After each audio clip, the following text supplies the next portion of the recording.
ఆంధ్ర క్రైస్తవ కీర్తనలో పల్లవి 6వ చరణం పాడుకుందాం. మీ దగ్గర పుస్తకాలు ఉంటే చూడండి, లేదా నాతో కలిసి పాడండి.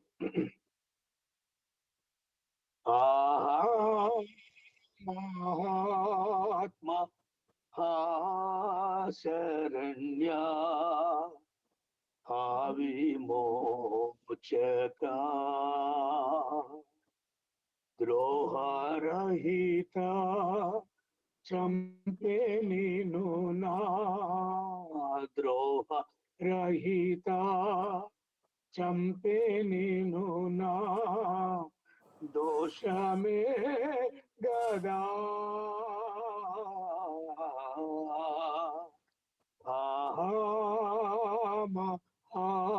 ఆత్మ శరణ్యా విమోచక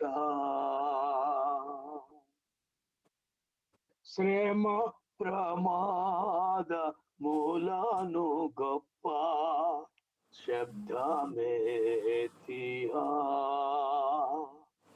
శ్రమ ప్రమాద మూలాను గొప్ప శబ్దమేతిహా సమాప్తమైన దంచు తెలిపి సమాప్తమైన దంచు తెలిపి సమసితివి గదా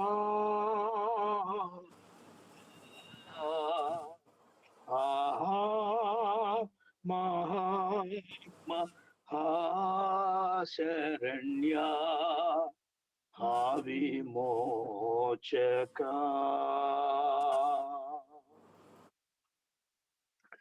సర్వోన్నతుడానికి స్తోత్రాలు నాయన.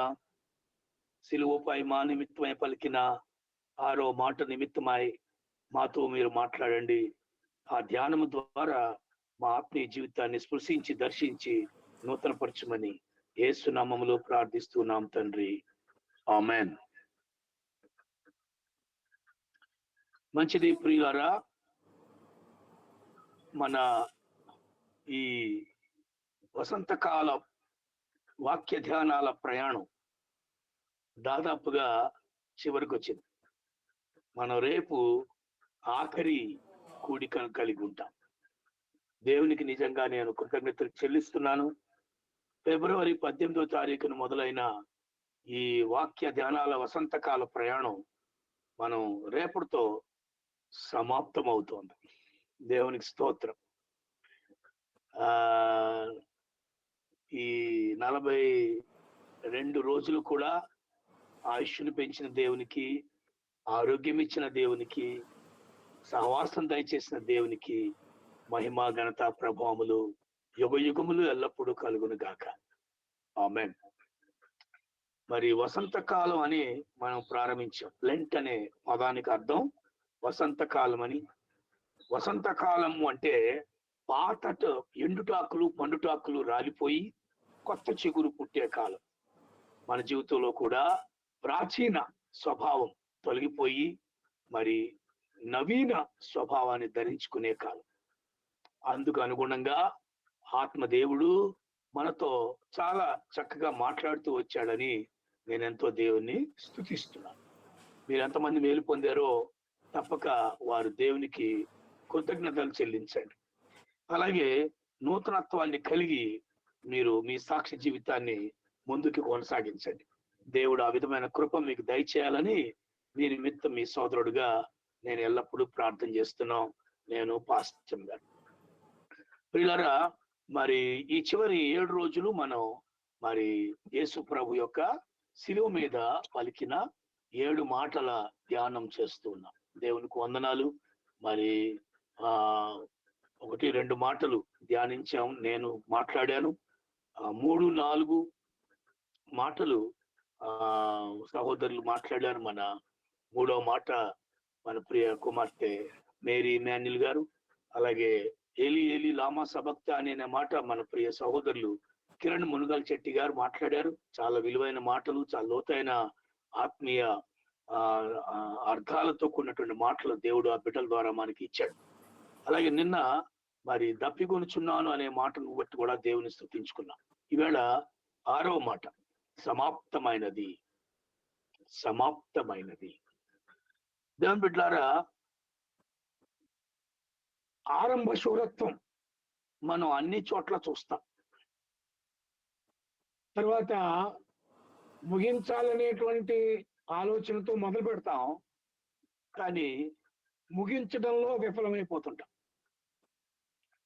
మనమే కాదు, ఈ భూమి మీద చాలా మరి కొలవబడుతున్నటువంటి వారు కూడా, దైవములని పిలువబడుతున్న వారు కూడా ముగించలేకపోయారనే సత్యాన్ని నేను తెలుసుకున్నా.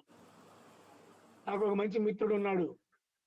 ఆ మిత్రుడితో నేను మాట్లాడుతూ నేను ఒక మాట అడిగాను, ఏందిరా మరి మీరు చాలా బహుళ దైవాలను మీరు పూజిస్తున్నారు కదా, ఏంటో నాకు అది అర్థం కావట్లేదంటే వాడు నాకు చెప్పిన మాట ఏంటంటే, ఒక్కొక్కటి ఒక్కొక్క అవతారం, ఆ అవతారంలో పూర్తి ఉంది, తర్వాత అవతారంలో దాన్ని పూర్తి చేశాడు, ఆ అవతారంలో మిగిలింది మరో అవతారం, అలా అలా ఒకటి కంప్లీట్ అవంది ముందుకు వెళ్ళిపోతాడు. ఏ అవతారం కూడా సమాప్తం చేయాల, ఏ అవతారం కూడా సంపూర్తి కాల, ఇంకొక అవతారం ఎత్తాల్సినటువంటి ఆవశ్యకత ఏర్పడింది.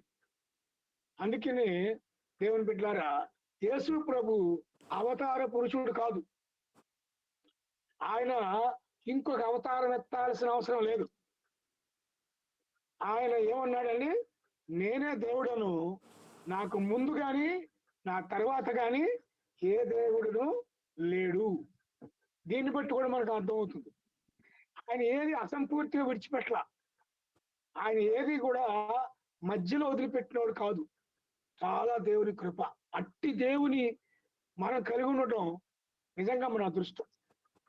ఎలా దొరికాడో మనకు ఆయన కదా, ఇది చాలా చాలా ఆశ్చర్యకరం. యేసు ప్రభు ఏది కూడా మధ్యలో వదిలిపెట్టల. ఆదికాండం 2వ అధ్యాయం మొదటి వచనం మీరు చదివితే ఒకసారి చదవండి ఎవరైనా. ఆదికాండం 2వ అధ్యాయం మొదటి వచనం ఎవరు చదువుతున్నారు? ఆదికాండం 2వ అధ్యాయం మొదటి వచనం. ఆకాశమును భూమియు వాటిలో ఉన్న సమస్తమును సంపూర్తి చేయబడును. సమస్తమును సంపూర్తి చేయబడును. చూసారా ప్రియులరా, సమస్తమును సంపూర్తి చేసినటువంటి దేవుడు ఆయన. మధ్య వదిలిపెట్ల, మధ్యలో గ్యాప్ లేదు, ఇంకొక అవతారంలో చూసుకునేది లేదు, ఇంకొకసారి చూద్దాం అనేది లేదు, వాయిదాలు లేవు. ఆయన మొదలు పెట్టాడు, దాన్ని కొనసాగిస్తాడు, దాన్ని కంప్లీట్ చేస్తాడు. అంత మాత్రమే కాకుండా దేవుని బిడ్డలారా, ఆ దేవుణ్ణి ఎవరైతే సంపూర్తిగా విశ్వసించి వెంబడించారో వాళ్ళు కూడా సంపూర్తి చేశారు. మీరు చూడండి, నోవాహుకి దేవుడు ఒక ప్రాజెక్ట్ అప్ చెప్పాడు. ఆ ప్రాజెక్ట్ పేరేంటి? ఓడ, రక్షణ అనే ఓడ. నువ్వు ఈ విధంగా తయారు చేయమని కొన్ని కొలతలు అవన్నీ ఇచ్చారు. ఈ కొలతలు మరి దాని ప్రకారంగా అసలు వర్షం అంటే ఏంటో తెలియని రోజుల్లో ఆకాశం నుంచి నీళ్లు మన మీద పడతాయన్న అనుభవం ఏనాడు లేని రోజుల్లో పటిష్టమైన విశ్వాసంతో సువార్తను ప్రకటిస్తూ వాడు నిర్మాణం చేశాడు. మనం 6వ అధ్యాయం ఆదికాండం ఆఖరి వచనం చదివితే అక్కడ మనకు అది కనపడదు. చూడండి, ఆదికాండం 6వ అధ్యాయం ఆఖరి వచనం. నోవాహు అట్లు చేసెను, దేవుడు అతనికి ఆజ్ఞాపించిన ప్రకారం యావత్తు చేసెను. నోవాహు దేవుడు తనకి ఆజ్ఞాపించిన ప్రకారము యావత్తు చేశాడు. చూసారండి దేవుని బిడ్డలారా, దేవుడు ఏమైతే అయ్యున్నాడో దేవుని వెంబడించే వారు కూడా అదే అయ్యున్నారు. ఆయన తన సృష్టి క్రమాన్ని యావత్తు పూర్తి చేశాడు. నోవాహు మరి రక్షణ ఓడను నిర్మాణం చేసి యావత్తు అంటే ఏంటి అర్థం? కంప్లీట్, ఏమి కొరతలు, ఆయన చెప్పినట్టు సంపూర్తి చేశాడు. ఇంకా మనకు టైం లేదు కానీ తర్వాత మోషేకి దేవుడు ప్రత్యక్ష గుడారాన్ని నిర్మాణం చేయమని చెప్తున్నాడు, అది కూడా సంపూర్తి చేశాడు. నిర్గమాకాండం 39, 32. మీరు ఎవరైనా నవ్వుకుని తీయండి. నిర్గమాకాండం 39, 32. ప్రత్యక్షపు గుడారపు మందిరం యొక్క పని యావత్తు చదవమ్మా. ఇంకా ఎవరైనా చదువుతారు? చదవండి. ప్రత్యక్షపు గుడారపు మందిరం యొక్క పని యావత్తును సంపూర్తి చేయబడెను. పని యావత్తును సంపూర్తి చేయబడెను. చూసారా, మోషే దేవుని బిడ్డలారా ఆ ప్రత్యక్ష గుడారం కట్టమని దేవుడు ఆయనకి ఆజ్ఞాపించి దాని కొన్ని కొలతలు అవి ఇస్తే మోషే కూడా సంపూర్తి చేశాడు. తర్వాత మనకు తెలుసు కదా, సొలొమోను యెరూషలేము దేవాలయాన్ని నిర్మాణం చేయడం మొదలుపెట్టాడు. దావీదు మరి చేయాలని అనుకున్నాడు, మొదలుపెట్టి మధ్యలో ఆపలా. అసలు మొదలు పెట్టకుండానే దేవుడు దావీదు తీసేసుకున్నాడు. తన కుమారుడైన సొలొమోను ఆ దేవాలయాన్ని ప్రారంభించాడు. బైబిల్లో మనం చూస్తాం, సొలొమోను తన దేవాలయపు పనంతటి చేసి ముగించను. చూసారా క్రిస్టియానిటీలో ఈ సంపూర్ణత అనేది మనకు కనబడుతుంది. ఇంకా దేవుని బిడ్డలారా ఇలా మరి ప్రతి చోట కూడా సమాప్తం అనేది మనకు కనబడుతుంది. అంటే సమాప్తము అంటే అర్థం ఏంటంటే సంపూర్తి చేయబడెను, పూర్తిగా నెరవేర్చబడెను అని అర్థం. దేవుని బిడ్డలారా అది చాలా ప్రాముఖ్యమైనటువంటి మాట. అలాగే యేసు ప్రభు వీటన్నిటికంటే చాలా అతి శ్రేష్టమైన కార్యాన్ని సిలువలో ఆయన సంపూర్తి చేశాడు. బిడ్డలారా, మొట్టమొదట ఈ సృష్టిని ఆయన సృష్టించడం సంపూర్తి చేశాడు. ఒక కొత్త సృష్టిని సృష్టించాడు. ప్రియరా, సిలువలో ఆయన మరొక నూతన సృష్టిని ఆయన సంపూర్తి చేశాడు. ఈ సృష్టి ఆదిలో సృష్టికి ఎలా పునాదులు వేసి సృష్టికి ఏ విధంగా మరి అన్నిటిని నాటబడి మరి పెంచి దానిని సంపూర్తి చేశాడో బైబిల్లో రాయబడిన రీతిగా ఎవడైనను క్రీస్తునందున్న ఎడల వాడు నూతన సృష్టి అన్నదే. ఆ నూతన సృష్టికి యేసు ప్రభు ఆ సృష్టి కార్యాన్ని తన శిలువ మరణం ద్వారా సంపూర్తిగా చేశాడు ఆయన. కనుక దేవుని బిడ్డలారా, ఇప్పుడు ఆ ఏదైనా వనంలో అక్కడ స్టార్ట్ చేయబడినటువంటి ఆ నేలగా ఇప్పుడు కూడా పండుతుంది, ఆ చెట్లేగా ఇప్పుడు కూడా ఫలాలు ఇస్తున్నాయి, ఆ పంచభూతాలేగా ఇప్పటికీ ఇవి కొనసాగుతున్నాయి. అలాగే క్రీస్తు కంప్లీట్ చేసినటువంటి ఆ శిలువ యాగపు సంపూర్తి చేయబడిన రక్షణ కార్యం ఇప్పటికీ మన జీవితాల్లో అది నెరవేరుతుంది. దాన్ని ఎందరూ అంగీకరించరో వారందరూ కూడా ఆయన చేసిన ఆ సంపూర్ణమైనటువంటి ఆ రక్షణ కార్యంలో పాలిభాగస్తులు మనం కావచ్చు. దేవుని బిడ్డలారా, ఏంటి ఆయన సంపూర్తి చేసినటువంటి ఆ కార్యం? ఏది సమాప్తం అయిపోయింది, ఏది ముగింపబడింది? దేవుని బిడ్డలారా, దాన్ని నేను 2 మాటలు మీకు తెలియజేయాలని ఆశపడుతున్నాను. దేవుని బిడ్డలారా, ఏదైతే మన జీవితంలో మరి మనల్ని వేధిస్తుందో దానిని ఆయన సమాప్తం చేశాడండి. చూడండి, యెషయా గ్రంథం 60:20 చదవండి ఎవరైనా. యెషయా గ్రంథం 60:20 ఇది ప్రవచనం. ఈ ప్రవచనమే శిలువలో నెరవేరింది. యెషయా 60:20 ఎవరు ఓపెన్ చేసుకున్నారు చూడండి. యెషయా 60:20 చదువమ్మ మేరమ్మ. నీ సూర్యుడికి అస్తమింపడు, నీ చంద్రుడు మేరమ్మ చదువు క్షీణింపడు, యెహోవాయే నీకు నిత్యమైన వెలుగుగా ఉండును, నీ దుఃఖ దినములు సమాప్తములగును. చాలు ప్రియులారా, యెహోవాయే నీకు వెలుగుగా ఉండును, నీ దుఃఖ దినములు సమాప్తములగును. ఈ ప్రవచనం సిలువలో ఆయన 6వ మాటగా దాన్ని నెరవేర్చి ముగించారు. యెషయా గ్రంథం 53వ అధ్యాయంలో ఉన్నటువంటి అనేక ప్రవచనాలు సిలువలో నెరవేరుతూ వస్తున్నాయి.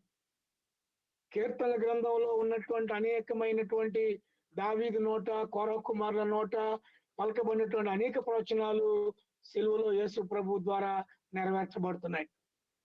యెషయా గ్రంథంలో రాయబడినటువంటి ఈ ప్రవచనం ఇప్పుడు 6వ మాటలో అది సంపూర్తి చేయబడింది. ఏమంటున్నారండి ఇక్కడ? నీ సూర్యుడు ఇక అస్తమించడు. అంటే నీ జీవితం నిత్యము జీవించే ఉంటావు. ఇక నీ సూర్యుడు అస్తమించడు, నీ చంద్రుడు క్షీణింపడు. రెండు విషయాలు పిల్లరా. నీ సూర్యుడు అంటే నిత్య జీవం, నీ చంద్రుడు అంటే ఈ భూమి మీద నీ జీవితం క్షీణించడం ఉండదు. ఇంకా సూర్యుడు అంటే పిల్లరా మరి నిత్య జీవం, ఇక అస్తమించడం ఉండదు. ఇంకా ఎవడైనాను క్రీస్తునందు నూతన సృష్టిగా సృష్టించబడతాడో ఇక వాడికి అస్తమయం ఉండదు. నిత్య జీవం అంటారు చూసారా, everlasting life, eternal life, అస్తమింపడు. రెండవది నీ చంద్రుడు. చంద్రుడు అంటే ఈ భూమి మీద మన లైఫ్ అనుకోవచ్చు. సమృద్ధి జీవం, ఇది క్షీణించడం ఉండదు.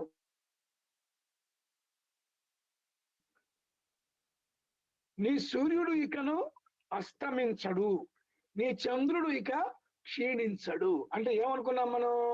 నీ సూర్యుడు అంటే ఆత్మీయ జీవితం, నిత్య జీవం, ఇక అస్తమయం ఉండదు, ఇక మరణం లేదు. బైబిల్లో రాయబడింది కదా, ఎవడైనాను నా యందు విశ్వాసం ఉంచినట్లయితే వాడు ఇక ఎన్నటికీ చనిపోడు. అలాగే బ్రతికి నా యందు విశ్వాసం ఉంచేవాడు కూడా శాశ్వతమైనటువంటి చక్కటి జీవితాన్ని అనుభవిస్తాడు. దేవుని బిడ్డలారా, అస్తమించని సూర్యుడు, క్షీణించని చంద్రుడు. జాగ్రత్త. అస్తమించని సూర్యుడు, క్షీణించని చంద్రుడు. ఇది దేవుడు మనకు చేసిన వాగ్దానం. యెషయా గ్రంథంలో ఏ విధంగా వాగ్దానం చేయబడింది? యెహోవాయే నీకు వెలుగుగా ఉండును, నిత్యమైన వెలుగుగా ఉండును, నీ దుఃఖ దినములు సమాప్తములగును. ఇదే మాట యేసు ప్రభు శిలువలో 6వ మాటగా పలికాడు, నీ దుఃఖ దినములు సమాప్తములగును. నా ప్రియ సహోదరులారా, దుఃఖానికి అసలైన కారణాన్ని మనం ఈరోజు కొంతసేపు మాట్లాడుకుందాం. దుఃఖానికి అసలైన కారణం, సహోదరులారా, మనల్ని దుఃఖించడానికి అసలైన కారణం, ఈ భూమి మీద దుఃఖానికి అసలైనటువంటి కారణం, కొట్టివేయబడిన కారణం, ఎప్పటికీ ఉండే కారణం, అందరికీ ఉండే కారణం, ఏకైక కారణం మరణం. మరణం, దుఃఖకరమైనటువంటి మరణం. ఇంకా ఏ దుఃఖాన్నైనా మనం పోగొట్టుకోవచ్చు, కానీ ఈ దుఃఖాన్ని తప్పించుకోవడానికి మనకు అవకాశం లేదు. ఇంకా దేన్ని బట్టి మనం ఈ యొక్క దుఃఖాన్ని మనం పోగొట్టుకుంటాం? అవకాశం లేదు. కనుక మీ దుఃఖ దినాలు సమాప్తములగును అని చెప్తున్నాడు. ఎలా సమాప్తం చేశాడు ఈయన? ఏ దుఃఖం అయితే మన మీద దేని వల్ల మనకు వస్తుందో ఆ మరణాన్ని ఆయన తన మీద వేసుకొని, ఇక నీకు దుఃఖం లేదు అంటే నీకు మరణం లేదు, నీ సూర్యుడు ఇక అస్తమించడు, నువ్వు ఇక చనిపోవు, నిత్యము జీవించి ఉంటావు. నీవు నిత్యము జీవించి ఉండే అనుభవాన్ని నేను మీకు ఏర్పాటు చేశాను. మీకు ఏదైతే అస్తమయం ఉందో ఆ అస్తమయాన్ని నేను నా మీద వేసుకున్నాను. ఏదైతే నీకు దుఃఖాన్ని కలిగించేది ఉందో ఆ భయంకరమైనటువంటి ఏకైక కారణం మరణం. ఆ మరణం యొక్క కారణం ఏంటంటే పాపం వల్ల వచ్చు జీవితము మరణం. ఆ పాపమునకు ఆయన శిక్ష తన మీద వేసుకొని, ఆయన మీద ఆ పాపానికి శిక్ష వేసుకొని, ఆ పాపం వల్ల వచ్చే జీవితమైన మరణాన్ని ఆయన అనుభవిస్తూ అప్పుడు చెప్తున్నాడు, ఇక మీ దినాలు సమాప్తం.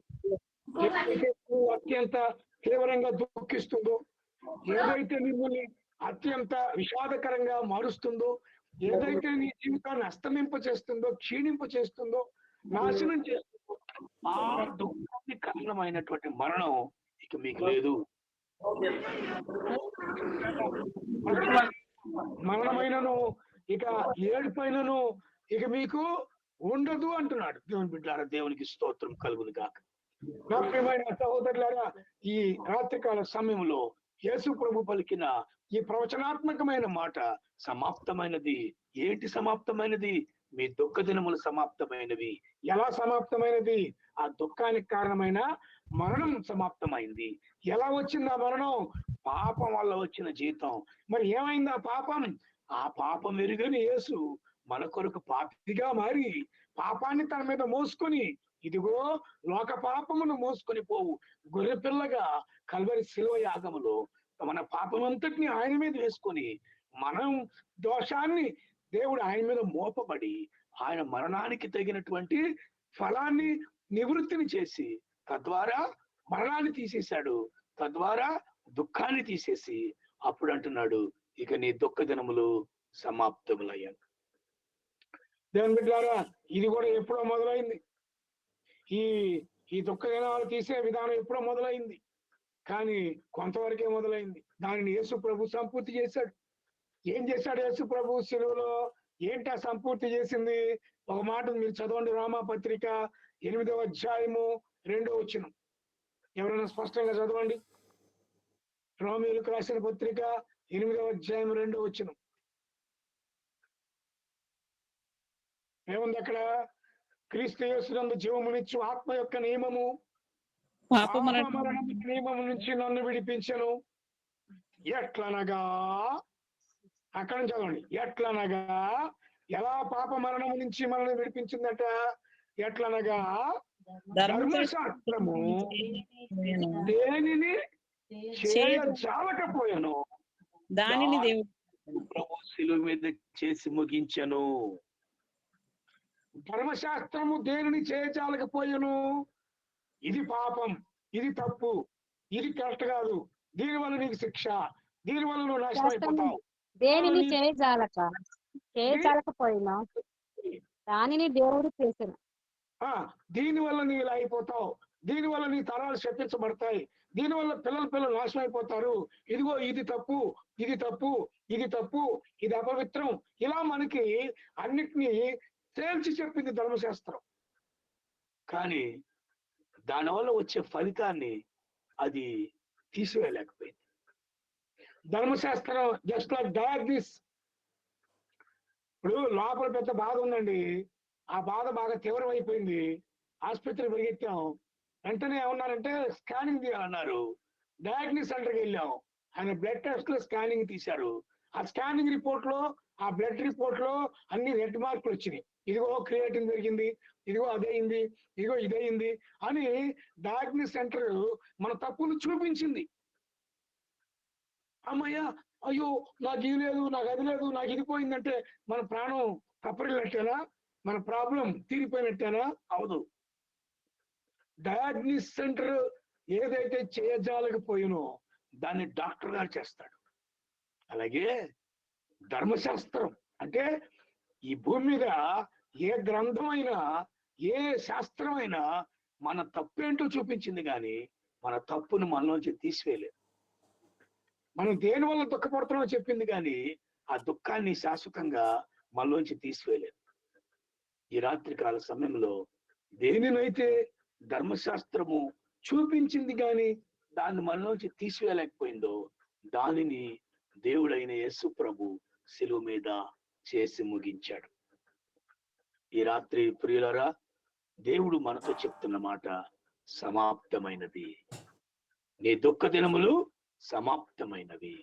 నీ సూర్యుడిక అస్తమించడు, నీ చంద్రుడిక క్షీణింపడు. ఈ భూ సంబంధమైన పర సంబంధమైన ఈ రెండిట్లోనూ క్షీణత, అస్తమయము ఇక నీకు లేదు. నిత్యమైన వెలుగు ఎవరు? యెహోవాయే నిత్యమైన వెలుగు. ఎలా? ఈ శిలువ మీద మరణం ద్వారా, శిలువ యాగము ద్వారా మన మీద పడవలసిన దుఃఖకరమైన మరణాన్ని ఆయన తన మీద వేసుకున్నాడు. మీరు చూస్తారా, ఈ మాట అయిన వెంటనే ఇక ఆయన గొప్ప కేక వేసి ఆయన మరణించాడు. ఆయన మరణం కాదు అది, మన మరణం. ఆయన దోషం కాదు అది, మన దోషం. ఆయన పాపం వల్ల ఆ జీతం కాదు అది, మన పాపం వల్ల వచ్చే జీతం ఆయన వేసుకున్నాడు. ఆ మరణం ఆయన మీద వేసుకొని ఆ మరణం నుంచి విడుదల పొంది ఇప్పుడు చాలా బాహాటంగా చెప్తున్నాడు, ఎస్ ఇక సమాప్తం అయిపోయింది, ఇక నీకు ఆ మరణ భయం లేదు, ఆ పాప ప్రభుత్వం నీకు లేదు, ఈ సంఖ్యలు తెంచివేయబడ్డాయి. మనం తప్పించుకున్నాం, మనం విడిపించబడ్డాం, మనం నిత్య జీవానికి వారసులుగా యేసు ప్రభు శిలువ మీద మన కొరకు చేశాడు. ఈ రాత్రి నా ప్రియ సహోదరులారా, ఆ విలువైన ఆ సమాప్తమైన అనుభవం నీకుందా, నాకుందా? దాన్ని మనం చాలా జాగ్రత్తగా కాపాడుకోవాలి. ఆయన సమాప్తం చేశాడు. బైబిల్లో రాయబడిన మాట ఏంటంటే, మీరు దాస్యమనే కాడి నుండి విడిపించబడ్డారు, కానీ మళ్ళీ దాని కిందకి వెళ్ళి చిక్కుకోవద్దు అంటున్నాడు ఆయన. నాయన ఏ పాపమైతే ఆయన మీద వేసుకొని మన కోసం ఆ పాపం వల్ల వచ్చే జీతమైన మరణాన్ని ఆయన భరించి ఆయన మన దుఃఖ దినాలు సమాప్తం చేశాడో, ఆ సమాప్తమైపోయిన వాటి జోలికి మళ్ళీ పోకండి అని మనల్ని జాగ్రత్త పడమంటున్నాడు. కంప్లీట్ అయిపోయింది, ఆయన చేయాల్సింది చేస్తాడు. ఆయన పుస్తకాలు శాస్త్రాలు ఏమీ చేయలేనివి దేవుడు చేశాడని బైబిల్లో రాయబడింది. యేసు దాన్ని చేసి ముగించాడు. బిడ్లారా, నోవహు ఒక చెక్క వాడను కట్టాడు, ముగించాడు. మోషే కర్రతో కూడినటువంటి ప్రత్యక్ష గుడారాన్ని కట్టాడు, ముగించాడు. సోలమన్ గోడలతో కూడినటువంటి దేవాలయాన్ని కట్టి ముగించాడు. కానీ యేసు ప్రభు నీ కొరకు నా కొరకు మన కొత్త జీవితాన్ని ఆయన నిర్మాణం చేసి ముగించాడు. మన కొరకు కొత్త పరలోక రాజ్యాన్ని నిర్మాణం చేసి ముగించాడు. ఒక కొత్త లైఫ్, నూతన సృష్టిగా మనల్ని తయారు చేసి మనల్ని నిర్మించి ఆయన ముగించాడు. సజీవమైన రాళ్లతో మనం కట్టబడే గొప్ప దేవుడు మనకు అనుగ్రహించాడు. ఇది నిత్యమైనది. అందుకే ఒకసారి కొరింథీ పత్రిక 2వ కొరింథీయులకు రాసిన పత్రిక 5వ అధ్యాయం 1వ వచనం చదవండి. కొరింథీయులకు రాసిన 2వ పత్రిక 5వ అధ్యాయం 1వ వచనం ఎవరు చదువుతారు? భూమి మీద ఈ భూమి మీద మన మన గుడారమైన నివాసము ఈ ఈ నివాసము శిథిలమైపోయినను చేతికి పని కాక దేవుని చేత కట్టబడినదని పని కాక దేవుని దేవుని చేత చేత కట్టబడినది నిత్యమైన అయినది నాయన నివాసము పరలోకమందును మందు మన ఉన్నదని ఎరుగుదము. చాలమ్మా, థ్యాంక్ యూ. వాడ నిర్మాణం చేశాడు. ఆ వాడ నశించిపోయింది, అయిపోయింది వాడ చాప్టర్. ప్రత్యక్ష గుడారం నిర్మాణం చేసి ముగించాడు మోషే, అది కూడా దాని చాప్టర్ కూడా అయిపోయింది. పెద్ద దేవాలయాన్ని నిర్మాణం చేశాడు సోలమన్, అది కూడా కూలిపోయింది. కానీ నిత్యమైనది, దేవుని చేత కట్టబడినది, శాశ్వతమైనటువంటి నివాసం ఇది కూలదు. ఆ నివాసమును ఆయన చేసి ముగించాడు. ఆ పునాది మనకి వేశాడు. ఆ నిత్య జీవానికి దేవుడు మనల్ని సిద్ధపరిచాడు. అది మనకి పరలోకంలో ఉందట. దేవుడు చెప్తున్నాడు, ఈ భూమి మీద ఈ నివాసం, ఈ గుడారం లాంటి ఈ జీవితం శిథిలమైపోయినా కూడా నిత్యమైనది, చేతి పని కానిది, దేవుని చేత కట్టబడినది అయినా నిత్యమైన నివాసము మనకు అక్కడ ఉన్నదని ఎరుగుదాం. ఆ నిర్మాణం సిలువ మీద ఆయన చేసి సమాప్తం చేశాడు. దేవుని బిడ్డలారా, మరి ఏ బిడ్డ అయితే సిలువ పునాది మీద కట్టబడుతుందో, ఆ కట్టబడిన ఆ పునాది గొప్పది. ఇక ఆ జీవితం ఎప్పటికీ చెదిరిపోదు. దేవుని బిడ్డలారా, మరి పునాది ఎలా దింస కొట్టబడద్దో, పునాది ఎలా ముక్కలు చెక్కలుగా తొక్కబడుతుందో, నెత్తలు చేయబడుతుందో, యేసు తన శరీరాన్ని, తనకు జీవితాన్ని మన కోసం సిలువ అనే ఆ పునాది కింద వేసి ఒక్కబడి, కొట్టబడి, నలగొట్టబడి, దింస కొట్టినట్టుగా కొట్టబడి, పుల్లబడి, కుమ్మిడిసిబడి, గట్టి చేయబడి, దాని మీద మనకు పరలోక నివాసాన్ని కట్టాడు. నూతన సృష్టిగా మనం తయారు చేశాడు. ఆ పాత సృష్టిని సంపూర్తి చేశాడు. అది మనం పోగొట్టుకున్నాం. దానివల్ల మరణం వచ్చింది, పాపం మరణం వచ్చింది. ఆ మరణాన్ని మళ్ళీ ఆయనే భరించి మనకి కొత్త సృష్టిగా మనల్ని సిద్ధపరిచాడు. ఆ పనంతా ఆయన ముగించాడు.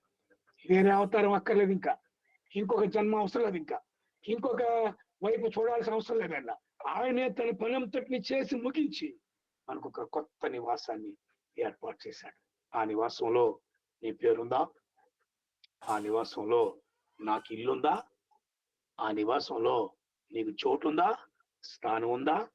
ఉండాలంటే తప్పకుండా ఆయన చేసినటువంటి ఆ సమాప్తమైనటువంటి ఆ కార్యాన్ని మనం స్మరించాలి, దాన్ని జాగ్రత్త కాపాడుకోవాలి. దాని కొరకు ఈ భూమి మీద మరి మనకిచ్చిన సహవాసాన్ని విడవకుండా నడవాలి. దేవుని వాక్యం ద్వారా ఏ రోజుకు ఆ రోజు మనకు నివాసాన్ని మనం బలపరుచుకోవాలి. ప్రార్థన ద్వారా ఎల్లప్పుడూ మనం ఆ స్థిర నివాసం వైపు కనిపెట్టి చూడాలి. అప్పుడు నా పిల్లల ఆ స్థిరమైన నివాసంలోకి వెళ్తాం. అప్పుడు ఆయన చేసినటువంటి వాగ్దానం నెరవేరుతుంది. ఏంటి ఆ వాగ్దానం? మళ్ళీ ఒకసారి మీరు అనుకోండి, లోపల యెషయా 60:20 అనుకోండి. నీ సూర్యుడిక అస్తమించడు, నీ చంద్రుడిక క్షీణింపడు, యెహోవాయే నీకు నిత్యమైన వెలుగుగా ఉండడం, నీ దుఃఖ దినములు సమాప్తములగును. ఈ రాత్రి ఆ విలువైన అనుభవాన్ని దేవుడు మన ప్రతి కుటుంబానికి దయచేశాడు, ప్రతి వ్యక్తి జీవితానికి దయచేశాడు. నీ దుఃఖ దినాలు, నీ వేదనకరమైన దినాలు సమాప్తమైపోయి నీ జీవితాన్ని నిత్యమైన వెలుగుతో నింపడానికి ఆయన శిలువ మీద తల వంచి తన మరణాన్ని అనుగ్రహించాడు, తన ప్రాణాన్ని అనుగ్రహించాడు, తన ఆత్మను అప్పగించాడు. ఈ మాట చెప్పి ఇంకా ఆయన మరణించాడు. ఒక్క మాట చెప్పు. ఈ రాత్రి వేళ అట్టి దేవునికి మనం ఎల్లప్పుడూ కృతజ్ఞులై ఉందాం. ప్రభా, నీ సూర్యుడికి అస్తమించడం చెప్తున్నావా? నీ చంద్రుడిక క్షీణింపునంటున్నావా? నీ దుఃఖ దినములు సమాప్తులైనని చెప్పి శిలువ మీద ఆ మాటను నెరవేర్చావా? నా కోసం, నా కొరకు ఒక నిత్య నివాసాన్ని నిర్మాణం చేశావా? కొత్త సృష్టిగా నన్ను తయారు చేశావా? ఆ గొప్ప అనుభవాన్ని నన్ను కూడా పాలిభాగస్తుడు చేసినందుకు ఎల్లప్పుడూ నేను కృతజ్ఞుడై ఉన్నాను ప్రభువా. నన్ను జ్ఞాపకం చేసుకున్నందుకు వందనాలని మనందరం కూడా ప్రార్థన చేసుకుందాం. దేవుడి ఈ మాటలు దీవించును గాక. దయచేసి మీరున్న చోట మోకరించండి, మన కుటుంబాల్లో ప్రార్థనకి మోకరించండి. దేవుడు ఇచ్చినటువంటి ఈ గొప్ప వాగ్దానం, మరి సిలువలో 6వ మాటగా దాన్ని నెరవేర్చినటువంటి మరి దేవుడు, ధర్మశాస్త్రం ఏదైతే చేయజాలకపోయిందో, ఏ అవతారం కూడా ఆ అవతారంలో కంప్లీట్ చేయలేక ఇంకొక అవతారం ఎత్తాల్సిన అవసరం, ఇంకొక అవతారం ఎత్తాల్సిన అవసరాలు మన కళ్ళ ముందు కనబడుతున్నాయి. అవి నిజాల అబద్ధాలు మనకు తెలియదు, వాడు చెప్తే మనకు తెలుస్తుంది తప్ప అది కూడా అసంపూర్తంగానే కనబడుతుంది. నాయన ఒక వాడ కట్టి ముగించాడు, ఆ వాడ పని అయిపోయింది. ప్రత్యక్ష గుడారం తెరలతో కట్టాడు మోషే, అది అయిపోయింది. సొలొమోను గోడలతో కట్టాడు ఎత్తైనటువంటి దేవాలయం, అది కూడా శిథిలం అయిపోయింది. కానీ యేసు ప్రభు కట్టినటువంటి మందిరం, యేసు ప్రభు చేసిన నిర్మాణం, యేసు ప్రభు సమాప్తం చేసినటువంటి ఆత్మ సంబంధమైన నిర్మాణం నిత్యమైన వెలుగుగా నిత్యము ప్రకాశించే నిత్య జీవపు అనుభవంలోనికి ఆ దేవుని చేత కట్టబడిన నిత్య నివాసం మన కొరకు ఆయన సిద్ధపరిచాడు. అందు నిమిత్తమై మనం ఎల్లప్పుడూ దేవునికి కృతజ్ఞతలు చెల్లిస్తూ ముందుకు సాగిపోదాం. ఎవరైనా ఒకరు